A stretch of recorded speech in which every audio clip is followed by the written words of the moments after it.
السلام علیکم دوستو، امید ہے آپ سب لوگ خیریت سے ہوں گے۔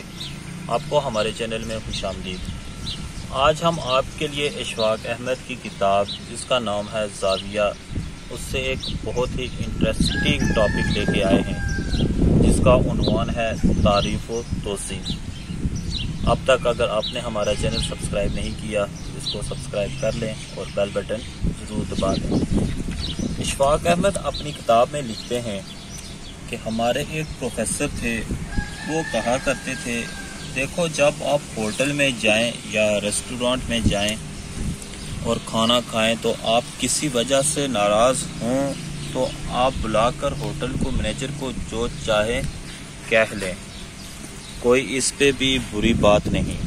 ریسٹورانٹ کے مالک کو بلا کر اس کو ذلیل اور خوار کر لیجئے، کوئی بات نہیں، لیکن خدا کے واسطے کبھی بیرے کے ساتھ سختی سے پیش نہ آئیے گا، کیونکہ اگر آپ بیرے سے سختی سے پیش آئیں گے تو اس کا نتیجہ بڑا خطرناک نکل سکتا ہے۔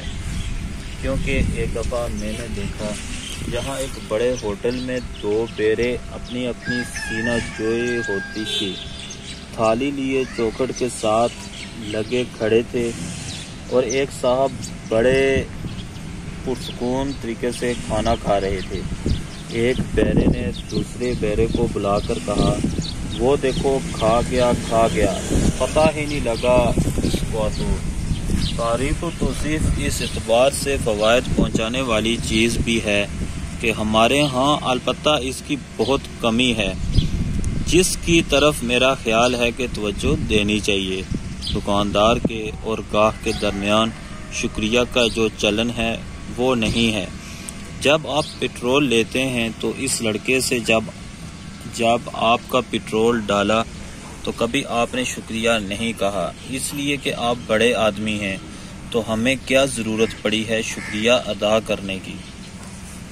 کیونکہ ہمارے یہاں پر بڑے عرصے سے حکمرانی رہی ہے، بڑے بادشاہوں کی، پھر کمپنی بہادر کی، اور ہم نے یہ طریقہ کار اور چال چلن سیکھا ہی انہی سے ہے۔ شکریہ ادا کرنے سے آدمی خود مفرح ہوتا ہے اور اس کی روح پر اور اس کے وجود پر اور اس کی شخصیت پر اور اس کی فردیت پر بہت اچھا اثر پڑتا ہے۔ یہ ہمیں ہمارے بڑوں نے، ہمارے استادوں نے سکھایا ہے، ان کو تھینک یو کہنا سکھایا ہی نہیں گیا۔ اگر بتایا جاتا تو ہم یقیناً اس کا پالن کرتے۔ جو ہمارے پروفیسر تھے جن کا میں نے ذکر کیا وہ پروفیسر نہیں تھے، میں پہلے بھی عرض کر چکا ہوں، یعنی استاد الاساتذہ اور استاد مکرم تھے، یعنی پروفیسر کے اوپر کی ڈگری تھی۔ وہ تشریف اسی لیے لائے سٹاف روم میں، پروفیسر حضرات سے ملے اور ان کو زندگی آموز اور زندگی آمیز چیزوں سے روشناس کرائیں، تو وہ کہا کرتے تھے کہ دیکھو یہ انسانوں کی بات ہے، جب کبھی پودا بھی زمین سے اکھاڑو تو پہلے اس سے اجازت لو، میں تمہیں اکھاڑنے لگا ہوں اور میں تمہارا بڑا احترام کرتا ہوں اور تمہیں یقین دلاتا ہوں کہ میں تمہیں اکھاڑوں گا، تمہیں اپنے استعمال میں لاؤں گا، لیکن اس کے ساتھ میں تمہیں یقین دلاتا ہوں کہ ایک وقت ایسا بھی آئے گا کہ میں بھی تمہارے کام آؤں گا، کہ جب میں مٹ جاؤں گا تو میں کھاد بن جاؤں گا تو تیری نسل کے، تیرے خانوادے کے کام آؤں گا۔